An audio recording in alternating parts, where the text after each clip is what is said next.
मला हाफ कटोरी ब्लाऊज म्हणजे 4 टक्स ब्लाऊजचं मी तुम्हाला शिकवलेलं आहे. तुम्ही आजपर्यंत किती ब्लाऊज शिवलेत 4 टक्सचे? 4 ते 5. 4 ते 5 शिवलेत ना, म्हणजे तुम्हाला समजलंय बरोबर. मग ते बंद ओपन गळ्याचे होते. आता तुम्हाला मी बंद गळ्याचं शिकवलेलं आहे. तर बंद गळ्याचं ब्लाऊजचं कटिंग कशा पद्धतीने तुम्ही केलंय ते मला सांगा. पहिल्यांदा पाठीमागचा भाग काढताना पूर्ण उंची आणि त्यात अर्धा इंच वाढवला आहे, त्याप्रमाणे हे उंची घेतली आहे. त्यानंतर पूर्ण शोल्डरचं माप घेऊन त्याचा निम्मा इथून इथे टाकला आहे, कारण हा बंद गळ्याचा ब्लाऊज आहे म्हणून. त्यानंतर ओपन गळ्यासाठी इथून 2.5 इंच गळा रुंदी असते. हा बंद गळा असल्यामुळे इथून इथे 3 इंच घेतलाय आणि 2.5 ते 3 इंच हा गळा घेतला आहे. त्यानंतर इथून इथे अर्धा इंच खाली घेऊन म्हणजे शोल्डरचा उतार दिलेला आहे. शोल्डरचा उतार दिला आहे आणि नंतर इथून ह्याला मुंड्याचा शेप दिला आहे. आणि हा शेप देताना इथून इथे शोल्डर उतार अर्धा इंच खाली घेतल्यामुळे इथे आपण अर्धा इंच खाली घेतलं. म्हणजे जसं छातीचा चौथा भाग प्रमाणे नेहमीप्रमाणे आपण घेतो त्या पद्धतीने घेतलंय. कमरेचा चौथा भाग आणि 2.5 इंच म्हणजे हे पूर्ण जसं माप घेतो तसं घेतलंय. फक्त तुम्ही बंद गळ्यासाठी 3 इंच गळ्याची रुंदी आणि शोल्डर पूर्ण घेतले, त्यातला निम्मा घेतलेला. Very good. आता याच्यावरून पुढचा भाग कसा काढलाय? त्यानंतर पुढचा भाग काढताना मागच्या भागातलं अर्धा 1 इंच कमी केला बरोबर. आणि त्यानंतर बरोबर आहे. तुम्ही सांगा, घाबरू नका.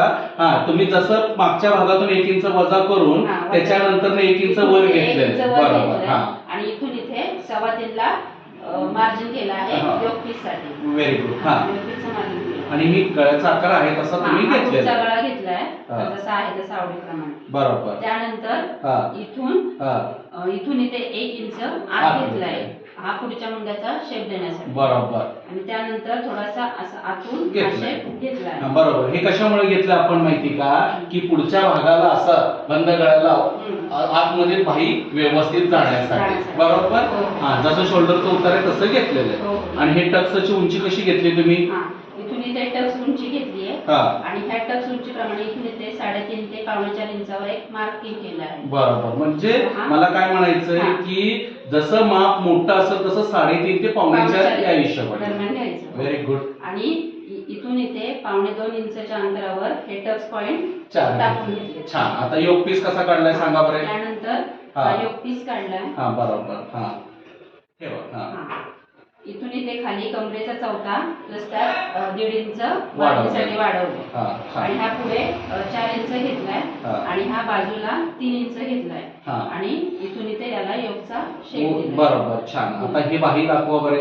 त्यानंतर ही मी पफची बाही फुग्याची बाही घेतली आहे. छान. पण त्याआधी रेग्युलर जी बाही असते त्याचं मार्किंग करून घेतलं. बरोबर. पण ही आता फुग्याची बाही असल्यामुळे इथून इथे 2.5 ते 3 इंच मी वरती वाढवले. म्हणजे इथून म्हणू नका की आपण ह्या बाहीच्या लांबीपेक्षा 3 इंच वर वाढवलेलं आहे आणि जसं साधी बाही काढतो तशाच पद्धतीने मार्किंग केलंय. फक्त याला आपण असा फुग्यासारखा म्हणजे पफ वर दिसण्यासारखं शेप दिलेला आहे. छान. आणि जशी बाही लांबी तशी दंडाचं माप हे जसं बाहीचं आपण कटिंग करतो त्याचप्रमाणे केलं.